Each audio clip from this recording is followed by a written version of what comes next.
And what's going on, guys? Shadow Hollow here, signing and bringing you another Monster Hunter World Iceborne video. In this video, I just wanted to share with you a few tips, quick tips that I learned after playing the Safi'jiiva siege. Now, the first thing to note is that this siege is a lot faster than the Kulve Taroth siege, so you won't be sitting there spending too much time into the siege trying to get the rewards. If you played the Kulve Taroth, you know that took quite a bit of time to actually get the weapon that you want.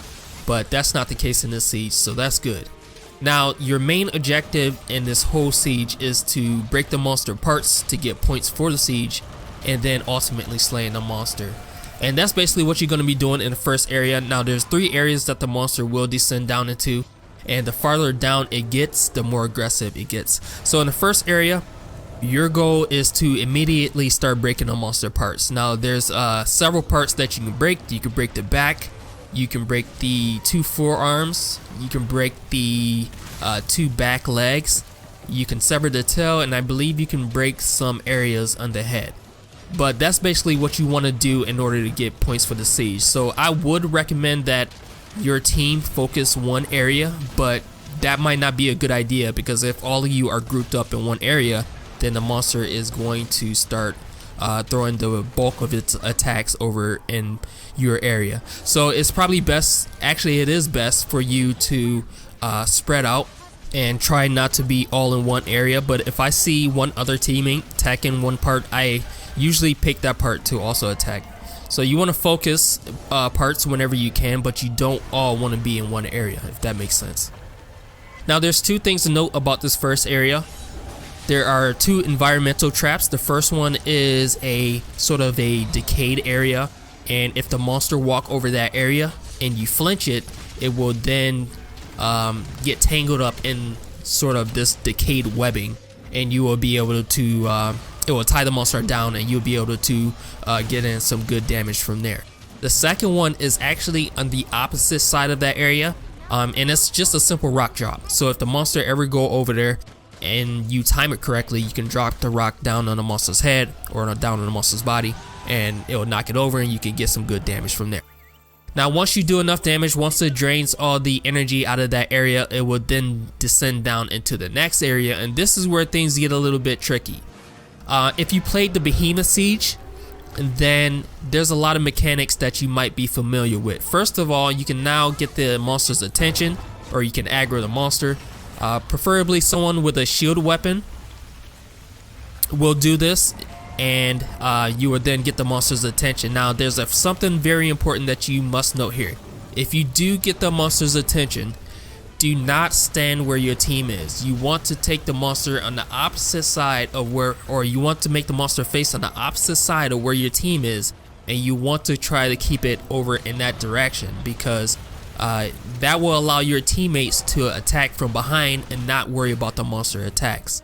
So if you get the monster's attention, go on the opposite side of where your team is and try to keep the monster over there. But that's pretty much what you want to do. You want to aggro the monster, keep breaking the monster parts, and you want to force the monster to drain the energy out of the area so it can try to recover. Now, once it drained all the energy out of the area, and once you do enough damage, it will then descend down into the 3rd area, and this is where things get the trickiest. Now, once it gets down into that 3rd area, it's going to get even more aggressive, but the mechanics are pretty much the same. You want to keep doing damage, and you want to keep aggroing the monster, but there's a few things at play here. First off, if you fought Safi'jiiva, you know that once its chest begin to glow, you want to start attacking that area, because that area is now weakened. Same thing here. You will start to notice that Safi'jiiva actually has some parts that's glowing on him, mainly the chest. You want to start focusing your attacks on that area to get some pretty good damage off. The next thing to note is that there will be these gas pools that form around the outskirts of the area. Whoever has the monster's attention needs to guide the monster to these gas pools, because once it walks over it, it will then explode and cause more damage to the monster. And the final thing to note is that whenever it, just like in the previous area, whenever it does its ultimate attack, you'll need to find rocks to hide behind, except this time they will actually break apart once the attack actually goes off. So don't worry about it. it will actually drop more rocks from the ceiling. Later on, it will do some sort of wild beam attack towards the sky, and then there will be some rocks, like a rock slide that comes down. You actually have to watch out for that, but it will then drop new rocks down to the ground. So just look around, see where they are, and keep it in mind where they are, so whenever it does its next ultimate attack, you can actually hide behind those and not get killed.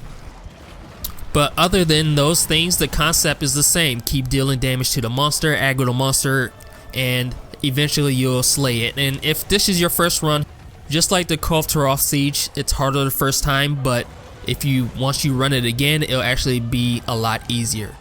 But that's pretty much it, guys. This siege has some of the best weapons and armors in the game, so I would imagine that a lot of us will be spending quite a bit of time in here. Again, the siege is quicker than the Kulve Taroth siege, so I wouldn't imagine that we'll be spending that much time into the siege, but it is a lot quicker, and the weapons and armors do have a unique upgrade system to it, and the armor itself has a unique system to it where it transforms whenever you pull out your weapon.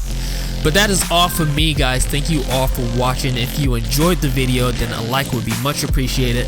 Comment down below if you have any questions. Be sure to subscribe if you have not done so for more videos that I have coming along the way, and make sure you hit the notification button to get notified from whenever I post. But that is all for me, guys.